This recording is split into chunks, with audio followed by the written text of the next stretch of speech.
दो रात की खामोशी के बाद फिर दिखा नापाक इरादा। पाकिस्तान ने तोड़ा सीज फायर। पुंछ के केरनी सेक्टर में की गोलीबारी।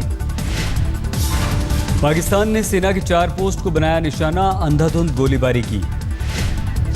रिहायशी इलाके को भी पाकिस्तान ने बनाया निशाना। गोलीबारी से घरों को नुकसान, लोगों में दहशत। Lieutenant general के.एच. सिंह के अनुसार आतंकवादियों की घुसपैठ नहीं करा पाने से बौखला गया है पाकिस्तान। लेफ्टिनेंट जनरल ने कहा, पाकिस्तान ने आतंकवादियों को घुसपैठ के लिए दिया था कवर फायर। आईईडी धमाके और सुरंग के जरिए घुसपैठ की तरकीब भी अपना रहा है पाकिस्तान। मेरे विचार में पाकिस्तान आर्मी और मिलिटेंट के बीच में जो मिलिटेंट ग्रुप खास करके JNK साइड में जो ऑपरेट करना चाहते हैं, उनके साथ तालमेल करके हम लोगों को लाइन ऑफ कंट्रोल में गड़बड़ फैलाने का ये कोशिश है। BSF के DG के अनुसार पाकिस्तानी सीमा में है आतंकवादियों के लिए लॉन्चिंग पैड। सरहद पार पाकिस्तानी सेना के साथ मौजूद आतंकवादी घुसपैठ की लगातार हो रही है कोशिश।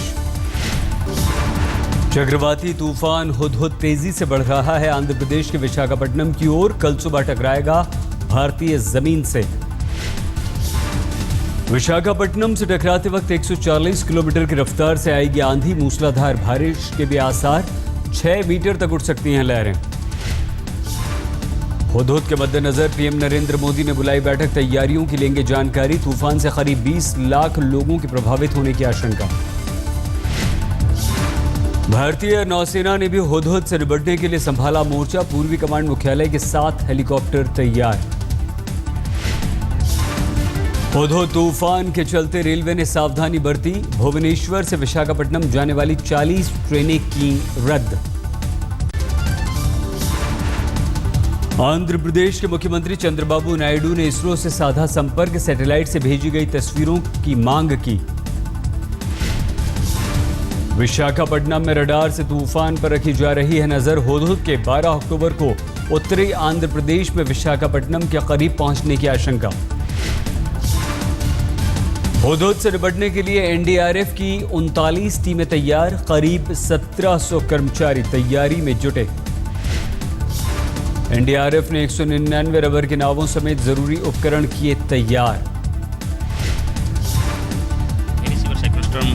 अभी ज़्यादा शक्तिशाली हो गया है और इसके साथ विंड स्पीड जो है अभी 130 से 140 किलोमीटर प्रति घंटा है और वो हेवी रेनफॉल से फ्लडिंग हो सकता है लो लाइंग एरियाज में। और दूसरा जो विंड है, विंड से स्ट्रक्चरल डैमेज हो सकता है। जैसे जो फ्लाइंग डेब्रिस होता है, इससे मूविंग व्हीकल वगैरह में नुकसान हो सकता है। राजीव शुक्ला समेत कांग्रेस के 3 सांसदों ने समारोह में की शिरकत। शिवसेना ने बनाई दूरी। ग्रामीण विकास मंत्रालय ने योजना का ब्लूप्रिंट किया तैयार। मॉडल गांव बनाने की योजना। हर सांसद अपने क्षेत्र का कोई गांव विकास के लिए चुनेगा, लेकिन ऐसा गांव जहां सांसद या उनकी पत्नी का नहीं होगा। सिर्फ एक शर्त रखी है मैंने। वो शर्त ये रखी है कि ये उसका अपना गांव नहीं होना चाहिए।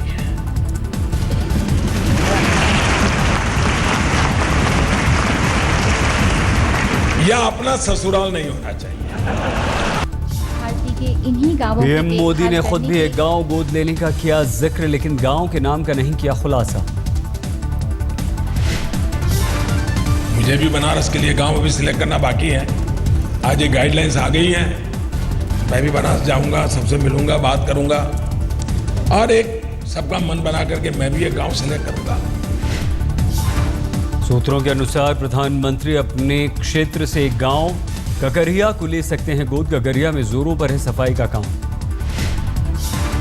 मोदी 14 अक्टूबर को जाएंगे अपने क्षेत्र वाराणसी। BHU में ट्रॉमा सेंटर का करेंगे उद्घाटन।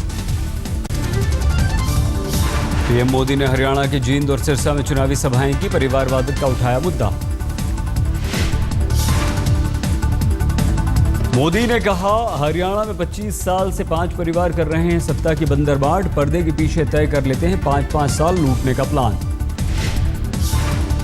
आप 25 साल का हरियाणा का इतिहास देख लीजिए।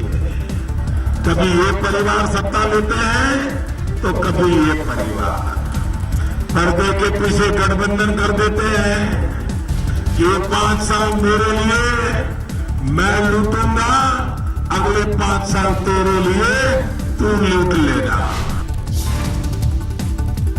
मोदी ने महिला सुरक्षा का उठाया मुद्दा, साथ ही कहा हर क्षेत्र में महिलाओं को मिलनी चाहिए उचित भागीदारी। मोदी ने कहा बीजेपी ने महिलाओं को दिए सबसे ज्यादा टिकट। कांग्रेस अध्यक्ष सोनिया गांधी हरियाणा के भिवानी में रैली में बोली,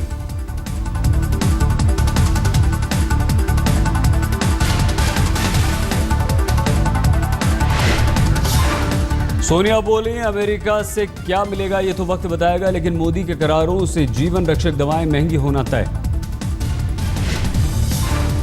अमेरिका जाकर न मालूम क्या खोया क्या पाया, जीवन रक्षक दवाइयों के दाम ज़रूर बढ़ गए हैं, बढ़ेंगे और आम आदमी को ज़रूर बहुत ही नुकसान होगा। कांग्रेस अध्यक्ष के साथ साथ राहुल गांधी ने भी हरियाणा में चुनावी रैली करने की बात कही। सिरसा, न्यू अनाज मंडी, कलांवाली में करेंगे रैली। दीपेंद्र हुड्डा ने हिसार में की रैली, बड़ी तादाद में पहुंचे लोग।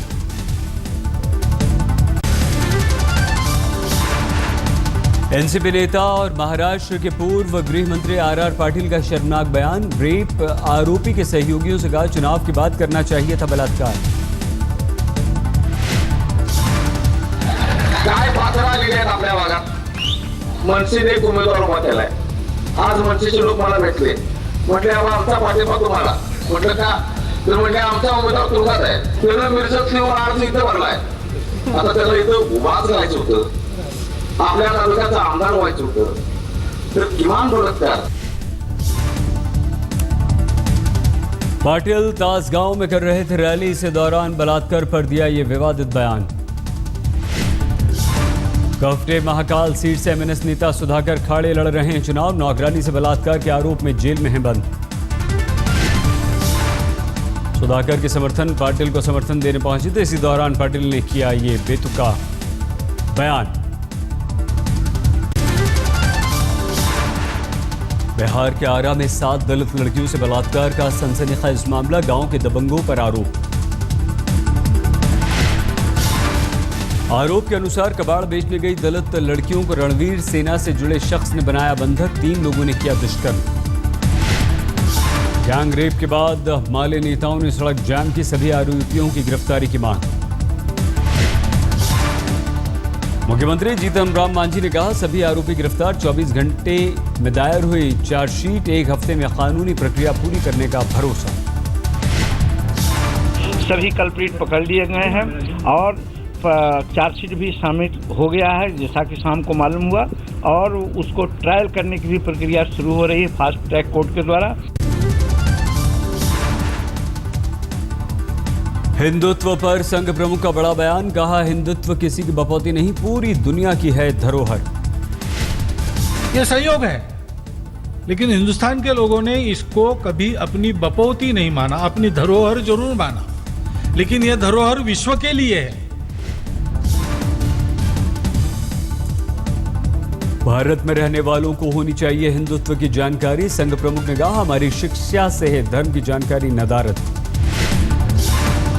अपने घर परिवार से बच्चों को ये जानकारियां आजकल मिलती नहीं। शिक्षा में से इस प्रकार की जानकारी देना नदारद है। पुस्तक के विमोचन के मौके पर बोल रहे थे भागवत, किया हिंदू एनसाइक्लोपीडिया नाम की पुस्तक का विमोचन। पश्चिम बंगाल के वर्धमान में धमाके को लेकर सीआईडी सक्रिय, एक घर को किया गया सील। सील किए गए घर में संदिग्ध शख्स के ठहरने की खबर, धमाके से जुड़े होने का आरोप। 72 साल के हुए अमिताभ, जन्मदिन आज, मुंबई में जलसा के बाहर प्रशंसकों की भीड़। अमिताभ ने मीडिया से बातचीत में कहा पोती आराध्या से मिलने वाले तोहफे का है इंतजार। सबसे अहम तोहफा है वो है आराध्या, वो अभी सो के उठी नहीं है, अभी उनसे जाकर के मिलूंगा क्योंकि मैं पहले ही घर से निकल आया, उनसे मिलूंगा और देखूंगा कि वो क्या देती, फिर आपको बताऊंगा। आईएनएलडी के अध्यक्ष चौटाला आज करेंगे सरेंडर। स्वास्थ्य आधार पर जमानत लेकर कर रहे थे ओम प्रकाश चौटाला चुनाव प्रचार। चौटाला ने कहा पहले अक्टूबर तक की जमानत, अब अगर अदालत चाहती है तो आज करूंगा सरेंडर। चौटाला के खिलाफ हाईकोर्ट का सख्त आदेश, अदालत ने कहा सरेंडर करें, तबीयत खराब होने पर एम्स में कराया जाएगा भर्ती। टीचर भर्ती घोटाले में दोषी हैं चौटाला, सीबीआई ने की थी जमानत अर्जी रद्द करने की मांग। चौटाला ने हुड्डा पर साधा निशाना, बोले हरियाणा में भ्रष्टाचार सबसे बड़ा चुनावी मुद्दा, बीजेपी कांग्रेस पर लगाया सीबीआई के दुरुपयोग का आरोप।